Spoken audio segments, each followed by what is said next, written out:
Hello students. बच्चों, आज हम दादू का शिष्य नामक पाठ की पुनरावृत्ति करेंगे। बच्चों, यह हिंदी विषय का पाठ संख्या 19 है एवं यह कक्षा 3 के लिए है। बच्चों, आज की इस वीडियो का मुख्य उद्देश्य विनम्रता एवं श्रम का गुण विकसित करना है। बच्चों, यह कहानी है दादू भगत और एक थानेदार की। तो आइए इस कहानी को पढ़ते हैं। बच्चों, भक्त दादू दयाल का नाम तो आपने सुना ही होगा। उनके जीवन का एक प्रेरक प्रसंग आपको बताते हैं। बच्चों, प्रेरक प्रसंग का अर्थ होता है प्रेरणा देने वाली कहानी या किस्सा। आगे देखिए, भक्त दादू ने किसी प्रदेश में जाकर एक जंगल में अपना निवास बनाया। उनके भक्तों को पता चला तो वे दादू का सत्संग प्राप्त करने के लिए उनकी कुटिया पर पहुंचने लगे। अर्थात भक्त दादू जंगल में जाकर एक कुटिया बनाकर रहते हैं और जब ये बात उनके भक्तों को पता चलती है तो वो भी उनका साथ देने के लिए, उनका सत्संग सुनने के लिए उनकी कुटिया पहुंचने लगते हैं। धीरे धीरे उनकी ख्याति, बच्चों ख्याति का अर्थ होता है प्रसिद्धि, उनकी ख्याति चारों ओर फैलने लगी। पुलिस के एक थानेदार ने उनके बारे में सुना तो उनको गुरु बनाने की इच्छा हुई। वह निकट के गांव में पहुंचा। उसने लोगों से दादू की कुटिया का पता पूछा। लोगों ने जंगल में दादू की कुटिया का पता बता दिया। थानेदार घोड़े पर सवार होकर जंगल में पहुंचा। वहां एक आदमी जंगली झाड़ियां काट छाट कर रास्ता बना रहा था। अर्थात लोगों द्वारा बताने के बाद थानेदार जंगल में पहुंचता है। वहां पर उसने एक आदमी को जंगली झाड़ियां काटते हुए देखा। थानेदार ने अकड़कर उस आदमी से पूछा, क्यों बे, दादू भगत किधर रहते हैं? उस आदमी ने थानेदार की बात नहीं सुनी तो उसने पुनः कड़क कर पूछा, दादू भगत की कुटिया कहाँ है? उस आदमी ने कोई उत्तर नहीं दिया। थानेदार के लिए अपनी इतनी उपेक्षा, उपेक्षा अर्थात अपमान, असहनीय थी। बच्चों, असहनीय मतलब जो सहा ना जा सके। उसने ताबड़तोड़ हंटरों से उस व्यक्ति को लहूलुहान कर दिया और आगे बढ़ गया।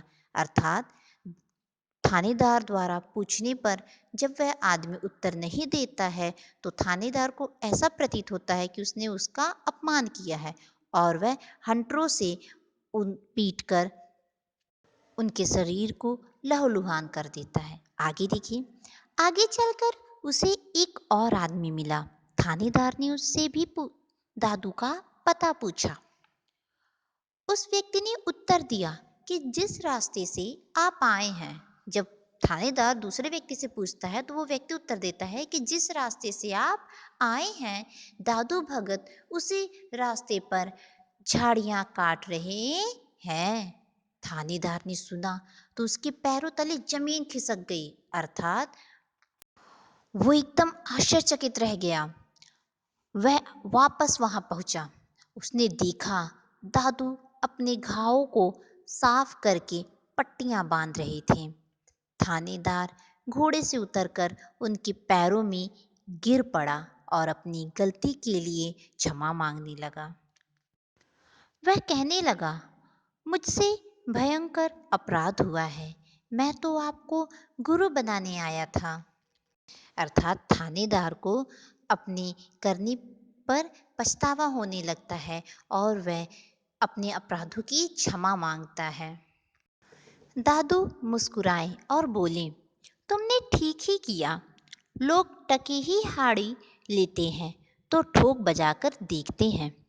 तुम्हें तो गुरु वरण करने जैसा महत्वपूर्ण कार्य करना था। अर्थात दादू मुस्कुराते हुए थानेदार से कहते हैं कि तुमने जो किया वो ठीक किया, क्योंकि जब लोग एक हाड़ी खरीदते हैं वो भी उसे ठोक बजाकर देखते हैं और तुम्हें तो गुरु चुनने जैसा महत्वपूर्ण कार्य करना था, अर्थात दादू उन्हें क्षमा कर देते हैं। यह आनंद, यह मस्ती होती है प्रभु भक्ति में, अर्थात ईश्वर की भक्ति करने में ऐसा ही आनंद प्राप्त होता है। बच्चों, इस कहानी से हमें यह शिक्षा मिलती है कि यदि किसी से अनजाने में कोई गलती हो जाए तो हमें उससे क्रोधित नहीं होना चाहिए, बल्कि उससे विनम्रतापूर्वक व्यवहार करना चाहिए। अब आइए बच्चों, इस पाठ में दिए गए कुछ कठिन शब्दों के अर्थ को जानते हैं। बच्चों, पहला शब्द है प्रेरक। प्रेरक का अर्थ होता है प्रेरणा देने वाला। दूसरा शब्द ख्याति। बच्चों, ख्याति शब्द का अर्थ होता है प्रसिद्धि। तीसरा शब्द उपेक्षा। बच्चों, उपेक्षा शब्द का अर्थ होता है ध्यान न देना। चौथा शब्द असहनीय। बच्चों, असहनीय शब्द का अर्थ होता है जो सहा न जा सके। पांचवा शब्द वरण। बच्चों, वरण शब्द का अर्थ होता है स्वीकार करना या अपनाना। अगला देखिए प्रसंग। बच्चों, प्रसंग शब्द का अर्थ होता है किस्सा। निकट। निकट शब्द का अर्थ होता है पास। क्षमा। क्षमा शब्द का अर्थ होता है माफी। अपराध। अपराध शब्द का अर्थ होता है पाप। सत्संग। बच्चों, सत्संग शब्द का अर्थ होता है संतों का संग। पुनः। बच्चों, पुनः शब्द का अर्थ होता है दोबारा। भयंकर। बच्चों, भयंकर शब्द का अर्थ होता है बहुत भारी। और अंतिम शब्द है महत्वपूर्ण। बच्चों, महत्वपूर्ण शब्द का अर्थ होता है जरूरी। अब आइए बच्चों, अगला प्रश्न देखते हैं। बताइए किसने कहा। बच्चों, नीचे कुछ वाक्य दिए गए हैं, हमें उन वाक्यों को पढ़ना है और बताना है कि यह कथन किसने कहा। पहला देखिए क। क्यों बे दादू भगत किधर रहते हैं। बच्चों, बताइए यह कथन किसने कहा। बच्चों, इस कथन के बारे में मैंने आपको आज की इस वीडियो लेक्चर में बताया है, तो बताइए इसका सही उत्तर क्या होगा। बच्चों, इस प्रश्न का सही उत्तर है थानेदार, अर्थात थानेदार पूछता है क्यों बे दादू भगत किधर रहते हैं। अगला देखिए खा। मुझसे भयंकर अपराध हुआ है। बताइए बच्चों, यह कथन किसने कहा। बच्चों, यह कथन थानेदार ने दादू भगत से कहा। जब उसे यह ज्ञात होता है कि उसने जिसकी हंटरों से पिटाई की है वो कोई और नहीं दादू भगत हैं, तो वह अपने अपराधों के लिए उनसे क्षमा याचना मांगता है। बच्चों, अगला और अंतिम कथन देखिए। तुमने ठीक ही किया, लोग टके ही हाड़ी लेते हैं तो ठोक बजाकर लेते हैं। बच्चों, बताइए यह कथन किसने कहा। बच्चों, इसका सही जवाब है दादू भगत ने थानेदार से कहा, अर्थात दादू भगत थानेदार से कहते हैं कि तुमने सही किया। जब लोग कोई सामान खरीदते हैं तो उसे देख परख कर खरीदते हैं, तुम्हें तो गुरु चुनने जैसा महत्वपूर्ण काम करना था।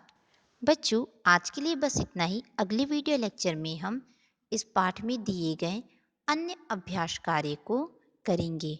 बच्चों, आज का आपका गृह कार्य है आपको अपनी कॉपी में आज की इस वीडियो लेक्चर के माध्यम से बताए गए शब्दों के अर्थ एवं किस कथन को किसने कहा, इस प्रश्नों के उत्तर को लिखिए एवं सुधार के लिए अपने ग्रुप में भेजिए। Thank you children.